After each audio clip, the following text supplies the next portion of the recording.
Okay, we're going to Be'ezus Hashem. We're going to finish off the Mishnah. I think this is where we're holding. That's the truth.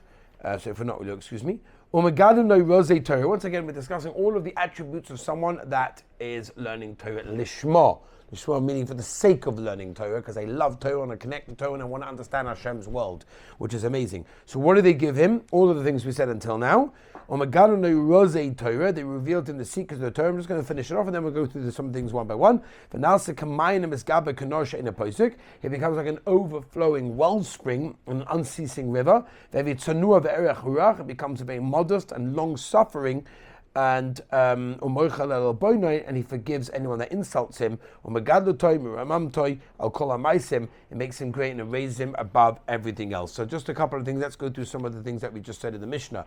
Right, which means Rashi says Rozi Torah min hashamayim, which basically means that when a person learns Torah lishma, he is zoicha to giluyim, to revelations that no one else is zoicha to, and we see that from the Gedolei Hadar.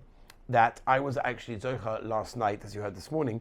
I was zoicha last night to be in Bnei Brak by Rav Shragi Shteiman, Rav Aaron Leib's son, and was asking him some of the shilas for yeshiva, whatever it was, and one or two things came up, and I thought like maybe he wouldn't really like be in the inyonim, and he like answered back and like whoa, and we commented afterwards. Someone that was taking me like, look at that.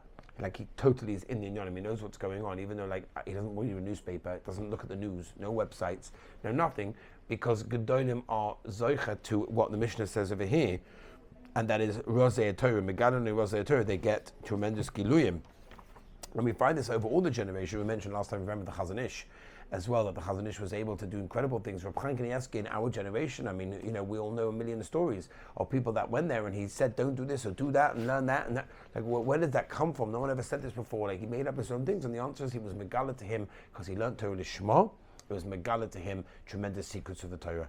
And that is a very, very important thing to realize, that is that when a person learns Torah Lishma, he gets that. And that's why when we go to a Gadol Hador, we shouldn't think, well, he might not know, he doesn't understand this generation, what does he know about smartphones, what does he know about internet? It doesn't work that way, right? It doesn't work that way. First of all, they know. They know because of all the shalas that come in. Little do we realize you're not the first person to ask about a smartphone, about internet, whatever it may be. So they hear all the problems, they know what's going on in the world. Number two, they have Siyat Nishmaya. As the Mishnah says over here, that the Rebbeinu Shalom is megalit them secrets. So what they're saying is mamish, as if the Rebbeinu Shalom Kaviyachal is speaking, which is why when we go to God, we have to really recognize that. We have to understand that is very, very important in that case, right? To realize that they have that Siyata Dishmaya, which we have to realize that that is important. Now, let us move on. Let's move on to one of the next portions that I wanted to get to. And that is about being, what it says over here, which means, Rashi says, and Rashi says that because they're learning Torah, right, it's hard to get them angry. Because if they get angry, Chazal tell us, even if you learn Torah like Moshe Rabbeinu, you will forget your learning. And we found this by Moshe Rabbeinu himself, right? Everyone knows the sugya by Moshe Rabbeinu. He had a mistake, he didn't know the halacha, and it's because he got angry. And everybody asks, what's the pshat that Moshe Rabbeinu forgot his learning? What is the pshat that Moshe Rabbeinu forgot the halacha? At the end of the day, he was allowed to. He was absolutely allowed to get angry in that case. Rav Chaim Shmulevitz explains in his Sichas Musa, he explains that the Moshe Rabbeinu's forgetting the halacha was not a punishment for getting angry. It was a metzias. When you get angry, you forget your learning. And therefore, Chazal are telling us over here in the Mishnah that when a person is a person that's learning Torah Lishma, then he is someone that does not get angry, or is very difficult to get angry, because anger is a terrible thing. In fact, there's a Mordechai Maisa from the Chozim in Lublin, Rabbi Yaakov Horowitz, the Chozim in Lublin, one time needed to do something specific on a specific time, a specific day, and he told the family, please can you prepare me supper at exactly this time, because afterwards I have a very important meeting, I've got to leave, I need to leave this time, so please can you prepare me supper. For whatever reason, they delayed, and the supper was not ready at that time, and he was late, and the whole situation over there.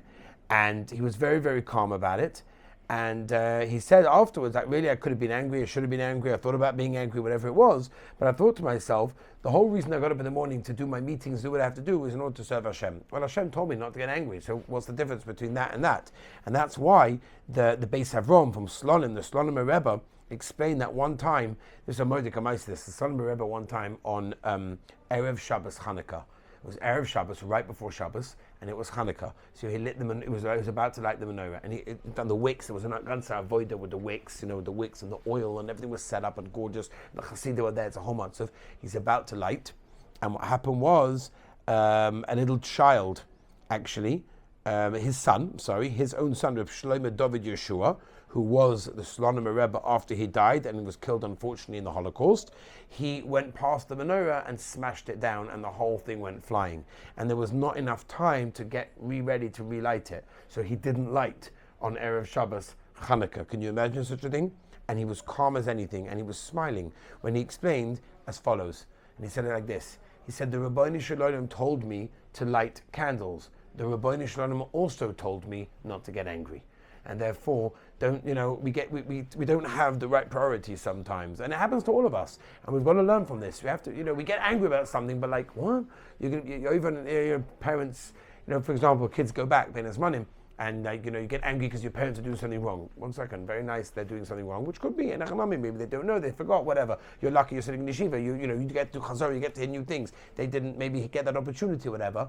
But you're getting angry, which is an Issa D'Oraisa, for something which may even be a chumrah. That's why you've got to be very, very careful in that case. You've got to realize in that case. Moving on, Rabbi Yisai, where it also says in the Mishnah, which means Rashi says, because there's such, there's such people with humility, therefore they're ma'abal midosav. Chazal tell us, this is in Derech Eretz Zuta,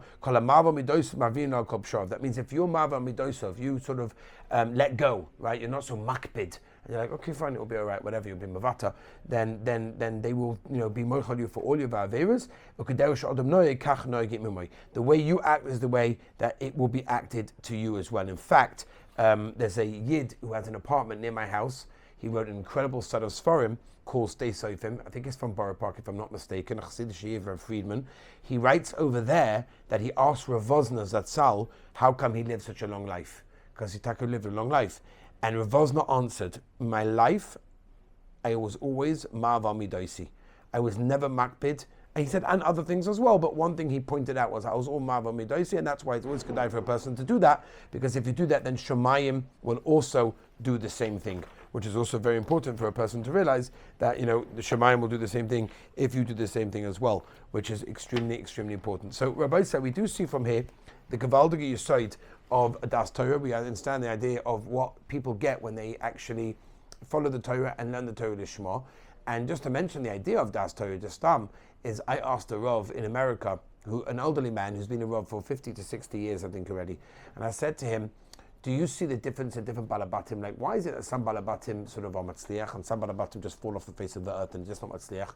See, he told me in years of experience, he's watched this with his own eyes, how whoever has a Rebbe or has a Rav, he's matzliach, he stays on the straight and narrow. Someone who does not have a Rebbe, does not have a Das Torah, whatever it is, a Rav, he falls off. He said, I've seen it time and time again. And people are scared to have Rabbonim or Das Torah, whatever it is, because they worry that they don't understand me. Now, of course, you have to have a Rav, a Rebbe, whatever it is that understands you, that has experience in Yonim, and of course knows how to paskin as well. But it's important to realize that people get Siyat D'Shmaya. When a person knows Torah D'Shma, he's a different person. He gets Siyata D'Shmaya, and that's what we have to realize. So that is our Hajnonoch Perek Vov Mishnah Aleph. Be'ez Hashem, next week, Siyata D'Shmaya, we're going to be doing Mishnah Base.